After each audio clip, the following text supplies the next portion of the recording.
Friendly Feltlings. Hello. My name is Ashley, and I am the owner of Friendly Feltlings. I make the feltlings. I sell the feltlings. What's that meme? I eat the feltlings? No, I don't. I'm starting a YouTube channel. That's what I'm doing here. Because this past weekend I just had my biggest event so far. It was Indie PopCon, and I was selling my wares there. And I wanted to talk a little bit about how things went, what I liked, what I didn't like, what sold, what didn't sell, and just kind of talk about my experience as a vendor. And I didn't think that that was something that was necessarily meant for like TikTok or Instagram. Seems more like a YouTube thing. So here we are. First of all, like I said, PopCon was the biggest thing that I have ever attempted to vend at. It was expensive to be there. For my 10 by 10 booth, it was like $345 just to be there. Which for me is a lot of money. And I was hoping that, PopCon is busy, it's a lot more people than like a craft fair, which is what I usually sell my things at. And so I was hoping that, I'd put my name out there and some good things would come from it. And I did have a very good time. I enjoy going to conventions and things as a consumer, so I had a feeling I was going to have fun either way, and I did. But it was very difficult to make back what I had spent to be there. On top of the booth fee, there were several events going on downtown that weekend, so they spiked all of the parking rates.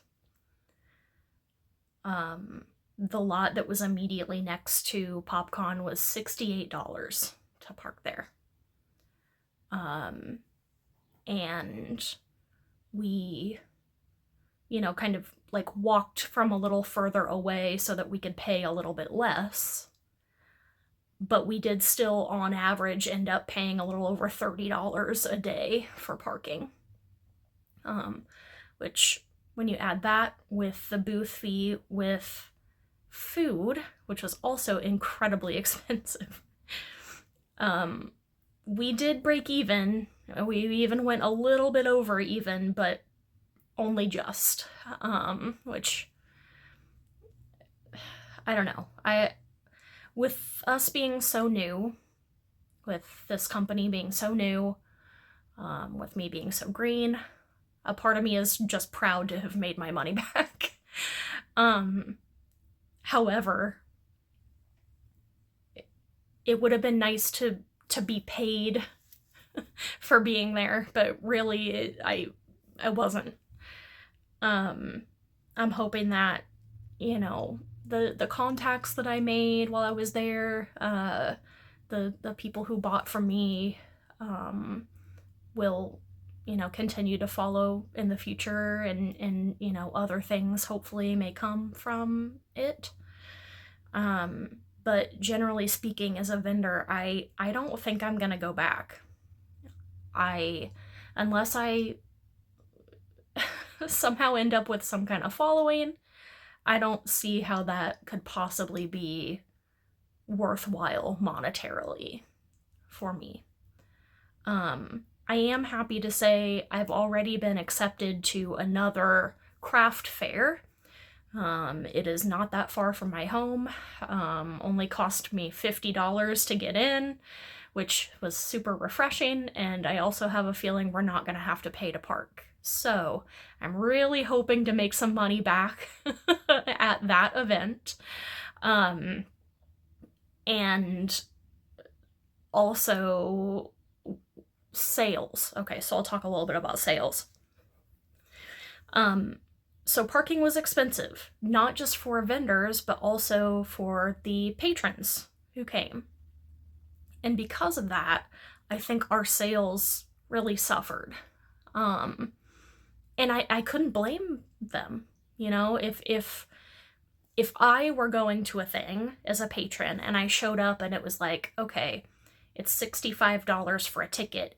Oh, and also it's $68 to park. You know, I would not be in the mood to spend my money on anything, especially, you know, the kind of things that I sell. And so I really think that if that had not been the case, we would have done better. That said, we didn't do bad. Still sold over $500 worth of product. Like I said, I am super proud of that. But all in all, I can't see how any of the other vendors would not feel the same way. Like, I would be very surprised to hear that any of the other vendors felt like they came out on top. Because in Artist Alley, that's where I was, my little block of artists there,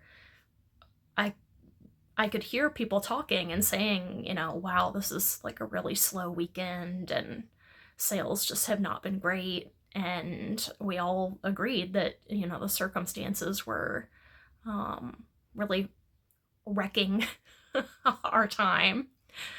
And I don't know, a few of them were like regulars for PopCon, so I'm sure they will be back because it's like a thing that they regularly do. But for me, I had to learn the lesson of the people who know how much work, the people who know how much time it takes me to make my products are people who go to craft fairs. People who are a little bit more informed about fiber arts. And those are the people who are willing to pay what I deserve to be paid for making the things that I make. And so, long story short, I think from now on, I will be attending those things as a patron and not as a vendor, because it's not a recipe for a win. I am very glad to have had the experience. I feel very lucky that my partner Jeff was willing to help me get through it. There were moments where we wanted to strangle each other, but we did get through it. And as far as the things that I sold, so I'm gonna look at my facts and figures here. So my biggest seller was easily our little crane machine. We have a little $1 crane machine, play till you win, where you can save a sentient tumbleweed. I think people found it refreshing to only have to pay $1 for a thing, and also for it to be guaranteed for them to walk away with something. So that was easily the thing that went over the best. I also sold several of my little duckies. More so the ones that were not themed, which shocked me. I thought like Duckiana Jones over there, or the K-pop demon duckies, I thought for sure those were gonna go, but they didn't. I did sell a few of my Highland cows, mostly the what I call micro moos, the really, really small ones. And then as far as like pop culture-esque things, I did sell 3 grubs in a jar. So I'm gonna make some more of those because people did seem to really like that. I did sell a couple of my paintings, a few of my like just actual characters. Like I made a couple of Totoros, and those sold, and a couple of just random things, a pumpkin, a frog, and I did get one prepaid commission, which I'm currently working on, which is a guinea pig. It's super cute. I can't wait to show you that. And then another commission that we're discussing. It's not prepaid, but we're gonna talk about how long it will take me to make it and the specs for it and all that good stuff, and hopefully that one will go through as well. So overall, I'm really glad that we went. I'm really glad to have the experience that we had, but it has informed me that this will not be happening again. So I'm going to continue to keep this channel so that I can talk about how my events go, getting ready for the events and how the aftermath and how things sold and all that good stuff.